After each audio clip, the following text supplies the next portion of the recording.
आज का वीडियो जिसका टाइटल है zero factorial and factorial of negative integers. ये वीडियो समझने से पहले आप जो है इससे पहले जो वीडियो है प्रीवियस वीडियो उसको एक बार देख लीजिएगा अच्छी तरह से। पिछले वीडियो का टाइटल जो था वो factorial of A number, factorial notation, उसमें मैंने फैक्टोरियल के बारे में कंप्लीट जो है डिस्क्रिप्शन में वहाँ दे रखा हूँ और उस लिंक का जो डिस्क्रिप्शन बॉक्स में आपको जो है दिख जाएगा। लिंक के द्वारा एक्सेस करके आप पिछले वीडियोस को अच्छी तरह से देख करके समझ लीजिए, फिर इसको जो है आप समझ पाएंगे। तो चलिए आज का वीडियो मैं शुरू कर रहा हूँ। फैक्टोरियल, किसी भी नेचुरल नंबर का जो फैक्टोरियल है उसको इस तरह से एक्सप्रेस किया जाता है। अगर n एक नेचुरल नंबर है तो इसका जो फैक्टोरियल नोटेशन है ये इस तरह से है, n into n minus 1 into n minus 2 into n minus 3 dot dot dot into 4 into 3 into 2 into 1। इसमें आपको ये ध्यान रखना है कि फैक्टोरियल n के लिए जब हम इसका एक्सप्रेशन लिखेंगे तो शुरुआत n से होगा और इसका सबसे लास्ट टर्म 1 होगा और जितने भी टर्म आगे बढ़ते जाएगा वो 1 डिक्रीज होते रहता है। इसी के अनुसार जो है यहाँ पर factorial 6, factorial 5, factorial 4, factorial 3, factorial 2, इसमें आप देख रहे हैं फैक्टोरियल 6 में 6 से शुरुआत हुआ और 1 में जा करके इसका एंड हुआ। फैक्टोरियल 5 में 5 से शुरुआत हुआ और 1 में जा करके एंड हुआ। फैक्टोरियल 4 से शुरुआत हुआ और 1 में इसका फिनिशिंग हुआ। फैक्टोरियल 3 से शुरुआत हुआ और फिर इसमें भी जो है 1 में जा करके इसका एंड हुआ। फैक्टोरियल 2 से शुरुआत हुआ, 1 में एंड हुआ।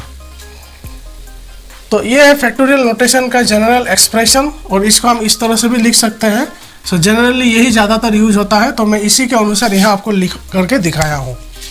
अब हम ये जानेंगे कि फैक्टोरियल 1 क्या होता है। इसको जानने से पहले फिर से एक बार देख लीजिए।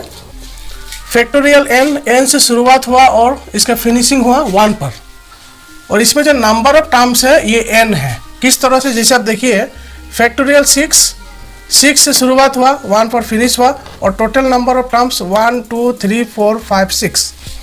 फैक्टोरियल 5 में भी यही है कि 5 से शुरुआत हुआ और एंडिंग हुआ 1 पर, लेकिन इसका number of terms 1 2 3 4 5।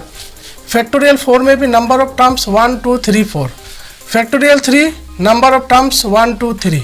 Factorial 2 number of terms 1 2। इसी तरह से अगर हमें फैक्टोरियल 1 निकालना है तो हमें क्या करना पड़ेगा, नंबर ऑफ टर्म्स 1 होगा तो 1 से शुरुआत होगा और जैसे कि यहाँ आप देख ही सकते हैं 1 पर ख़त्म होता है, तो इसमें हम डायरेक्टली लिखेंगे 1, यानी कि इस पर एक ही टर्म होगा जिसका शुरुआत भी यही है और इसका एंडिंग भी यही है। यानी कि हम ये कह सकते हैं कि फैक्टोरियल 1 का जो वैल्यू है वो 1 होता है। So this is the concept. इस तरह से हमने ये आपको दिखाया कि फैक्टोरियल 1 का वैल्यू 1 है। चलिए आप देखते हैं फैक्टोरियल 0 का वैल्यू क्या होगा। तो फैक्टोरियल 0 का वैल्यू अगर हम नंबर ऑफ टर्म्स के हिसाब से सोचेंगे तो नंबर ऑफ टर्म्स तो 0 होगा, यानी कि कुछ नहीं, नथिंग।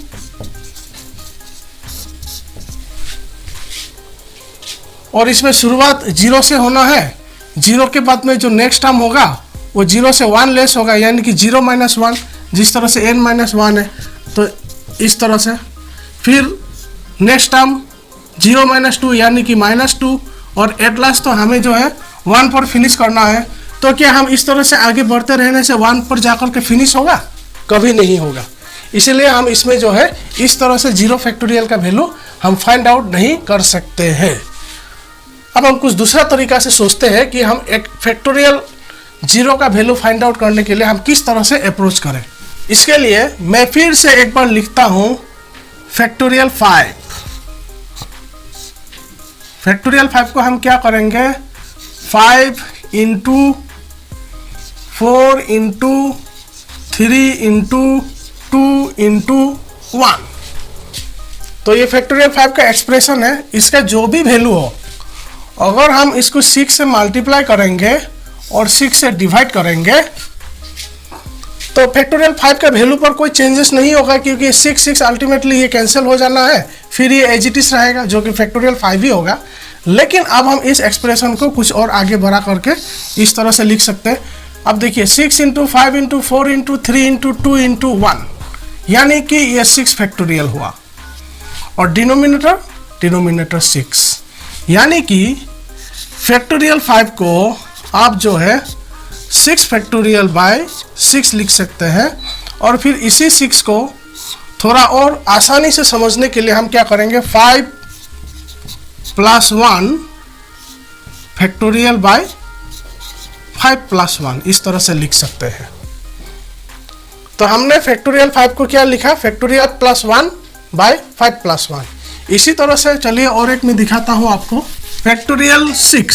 अगर हम फैक्टोरियल 6 को लिखेंगे तो हम किस तरह से लिखेंगे, सेम वही कॉन्सेप्ट, 6 × 5 × 4 × 3 × 2 × 1। अब अगर मैं इस एक्सप्रेशन को 7 से मल्टीप्लाई करके फिर 7 से डिवाइड कर दूं तो इसका value remain as it is रहेगा, क्योंकि 7 7 फिर कैंसिल हो जाता है। लेकिन इसको मैं अगर इस तरह से लिख करके और एक स्टेप आगे बढ़ाता हूं तो ये एक्सप्रेशन जो है 7 फैक्टोरियल हुआ, 7 फैक्टोरियल बाय 7।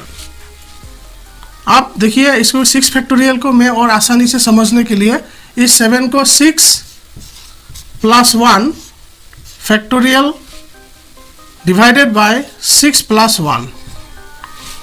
तो आप अगर कोई भी नंबर का फैक्टोरियल को लिखेंगे तो इस फॉर्म में लिख सकते हैं। फैक्टोरियल 5 को लिखा, फैक्टोरियल 5 = फैक्टोरियल 5 + 1 बाय 5 + 1। फैक्टोरियल 6 को हमने लिखा, factorial 6 + 1 bye 6 + 1।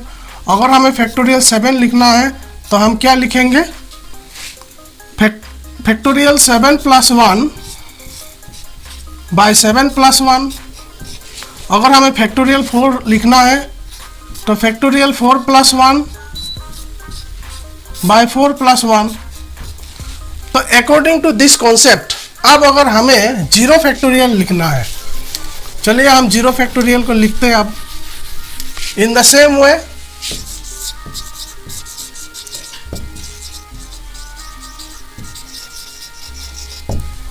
0 factorial it is equal to 0 + 1 factorial by 0 + 1। तो 0 + 1 1 होता है, 1 फैक्टोरियल डिवाइडेड बाय 0 + 1 1। तो डिनोमिनेटर अगर 1 होता है तो नहीं लिखने पर भी अंडरस्टूड है कि यस द डिनोमिनेटर इज 1। और अब न्यूमरेटर पे क्या, 1 फैक्टोरियल, जो कि अभी मैंने इससे पहले दिखाया था कि 1 फैक्टोरियल का वैल्यू 1 होता है। यानी कि 0 फैक्टोरियल क्या हुआ, कितना हुआ, कैसे हुआ, क्यों हुआ, ये आपने इस वीडियो के माध्यम से देखा कि 0 factorial it is equal to 1।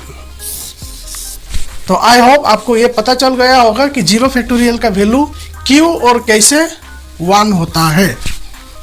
आगे बढ़ते हैं और अब हम देखेंगे कि निगेटिव इंटीजर का फैक्टोरियल हमें किस तरह से प्राप्त होगा। तो निगेटिव इंटीजर का कोई फैक्टोरियल वैल्यू एग्जिस्ट नहीं करता है। इस बात को हम कैसे समझेंगे, अब मैं आपको यहाँ दिखा रहा हूँ। तो से फॉर एग्जाम्पल एक निगेटिव इंटीजर ले लेता हूँ -1 फैक्टोरियल।